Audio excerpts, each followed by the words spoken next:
Abu ɗauko yan karkara maza ɗauko. Yau kuwa matsayi walla sai na kare jarin ga na caca. Mai ƙaho.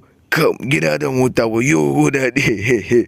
Wayo na ci mai ƙaho guda 3 gida da mota da 100 maza ɗauko min makullaye na da kuɗi na kaban. Tun Allah bari in gani mana ba. Bari in gani mu gani. Bari in gani mana da hannuna. Ko ba ka da gaskiya wai. Kawo.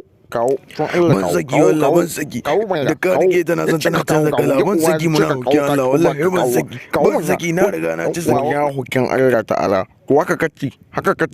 Mu ya hukin banza. Kai dan Daru haka wallahi ko da ma ban ma su kana tuwa shagon ga. Wallahi tumaturin gongo guda 2 kacci. Bari in dauko ma abin ka wallahi.